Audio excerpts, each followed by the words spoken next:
Today on the Daily Shed, we discuss the principles of suck, bang, blow.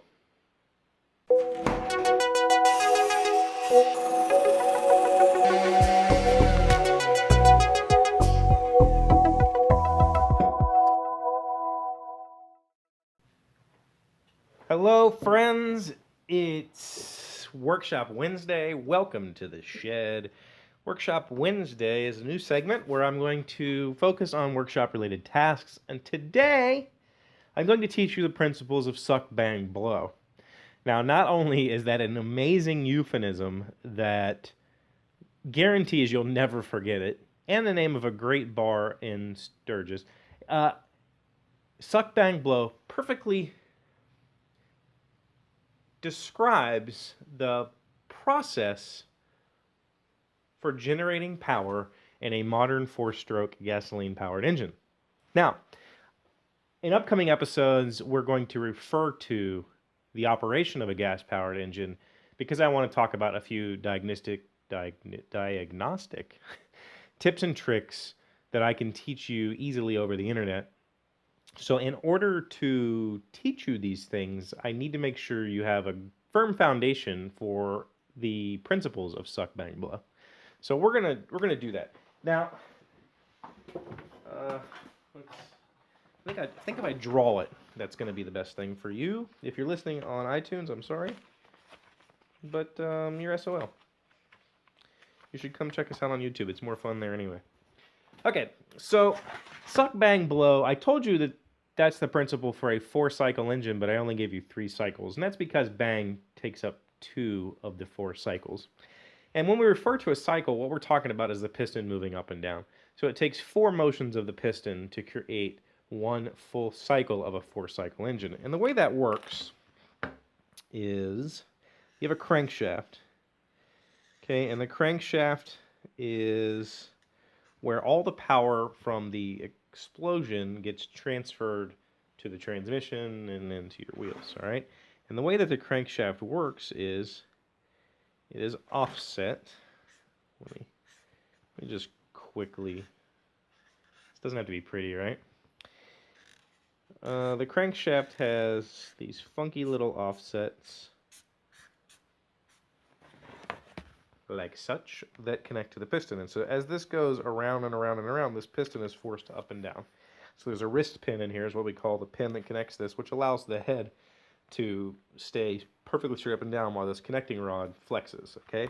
So this crankshaft, there's 4 to 8 of these, maybe even 3 if you have an older Daewoo, or 12 if you have a Viper, or like a Jaguar. So there's a bunch of these connected to your crankshaft, and they're all a number of degrees opposed. And that's not important for you understanding the way this works. We'll just stop there, okay?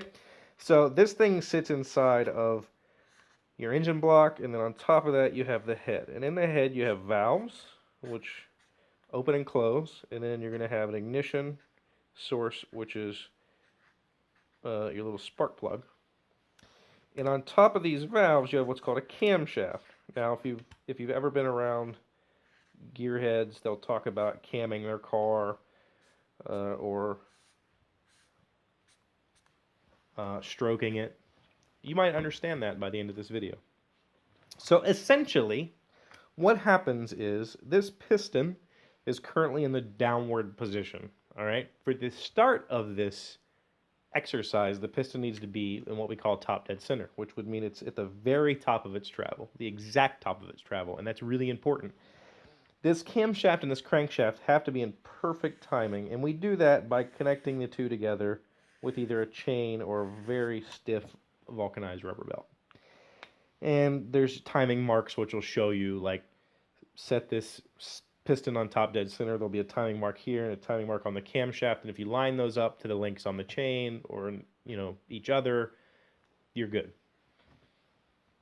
Okay, so suck, bang, blow. That's what we need to have happen in order for this engine to work, right? We're going to explain that.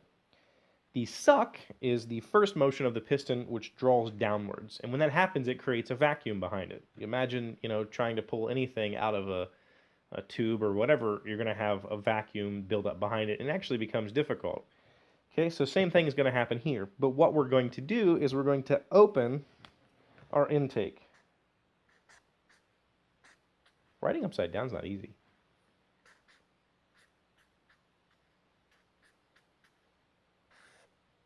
That's our intake valve. So as we're drawing the piston down, our intake valve opens. And what does that do? That intake simply vents to your carburetor or your throttle body, depending on if you're using a modern vehicle or not. But we're talking about mechanically operated. So your carburetor. And your carburetor is a device which mixes fuel and air, essentially. So it has a certain size hole that lets air go through. And it has another hole called a jet that lets fuel go through. And it also kind of sprays the fuel while it's at it to get it in this misty state. So as this piston draws down, this valve opens, allows the vacuum to draw the air and the fuel mixture into the combustion chamber. And those two things happen simultaneously because of this chain that's linking this camshaft to this valve and this crankshaft to this piston. Okay, and so these lobes on this camshaft, they're like oblong. So imagine the camshaft here, so you can see it. As this spins, there, I'm pushing down, and when I rotate up, there's springs that snap everything back together. So that's how the valves work. Okay, so we draw down, we suck in fuel and air. Now what do? We have to compress it. Okay, we compress it by, the reason we compress it, first it preheats the mixture. Just compressing the air and fuel together creates heat of its own. Okay, so it preheats the mixture. It also assures that maximum burn is going to happen because everything is right close together. Otherwise, you might have residue laying around in here. So we're going to shove this piston back up, which compresses everything that's now inside this hole. And as that happens, we close this valve. So now both of these valves are closed. So nothing is getting back out. We're just sheer force. We're going to push this air and fuel into the top of this combustion chamber, compressing it to not its maximum, but a good ignition point. Okay, so now we have the bang. So these are the two strokes I was telling you. Suck, bang. Bang is two strokes. Compression and power.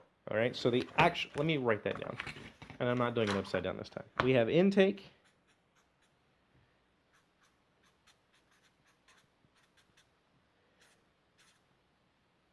Compression.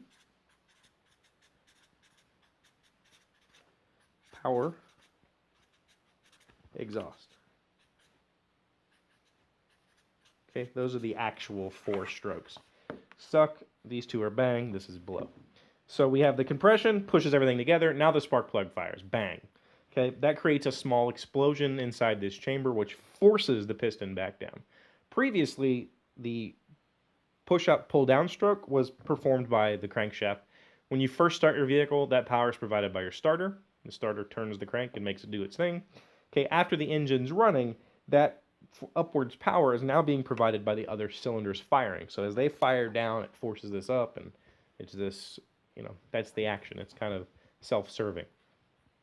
So the engine is actually, it's not a perpetual machine, but it is, the engine provides its own power to operate, and we just take what's left over to use for ourselves. Okay? So bang happens, the valves are still closed, now the piston gets shoved down hard, and that creates the power stroke. That's the usable energy that we can take from the engine. We use some of that to turn the crank for the other pistons. We use the rest to drive the vehicle, provide power through the alternator, air conditioning, all that stuff is drawn off that power stroke. Now we're at the bottom. Both valves are still closed. Now we need to get rid of all the gases that are in there, because they don't burn anymore. So we open the exhaust valve.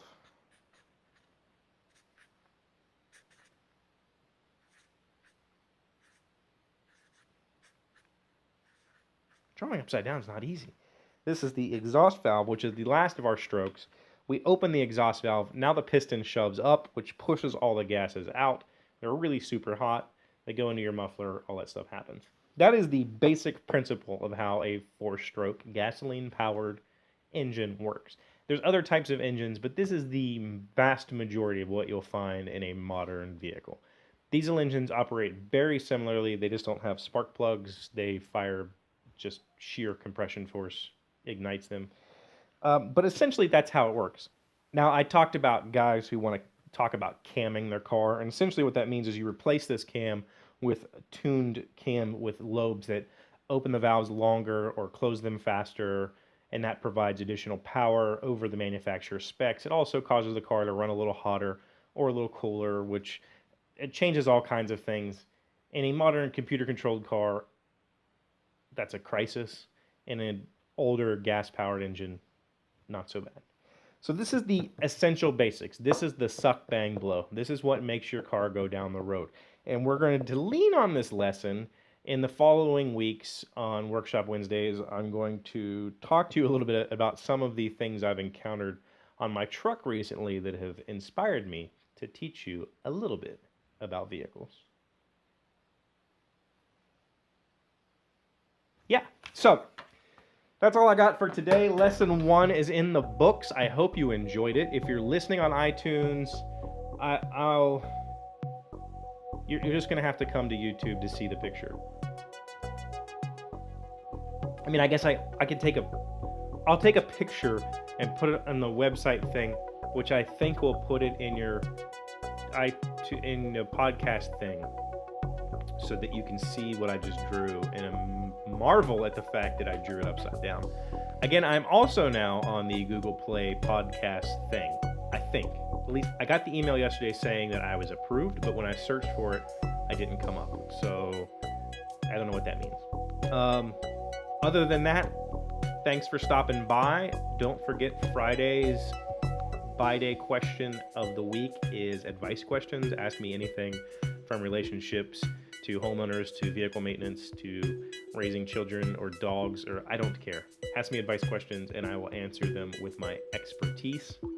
Send me some letters. I'll send you a fancy schmancy postcard because I like writing to people and I like receiving unexpected things from all over the world. Send me something to put on the wall. We'll do that too. Whatever. It's your show as much as it's my show. At least that's my intention. So thanks for hanging out. Please come back. Please share this video with your friends. Go leave me a comment. Let me know if this helped you at all. Let me know if I screwed up anything because I don't have a script. I just do this on the fly. Talking off the top of my head, I might have flubbed up part of the presentation. I don't know. If so, I will apologize profusely and fix it next week. Until tomorrow, thank you. Hey, Doc, wait! I want to ask you something. Today's random fact is from Wikipedia, of course. Everything comes from Wikipedia. When was the first digital watch invented? On April 4th, 1972, the Pulsar was finally ready, made in 18-karat gold, and sold for $2,100. In modern money, that's like, I don't know, $500,000 or something. That's not a real figure, I just made that up. It had a red light-emitting diode display. Digital LED watches were very expensive and out of reach to the common consumer until 1975, when Texas Instruments started to mass-produce LED watches inside a plastic case. That's crazy that LED watches used to be expensive, and now they're like, if you wear an LED watch, you're ghetto or something. I don't know. I have 80s model Seikyo, ghetto, but digital watches used to be expensive. Who knew?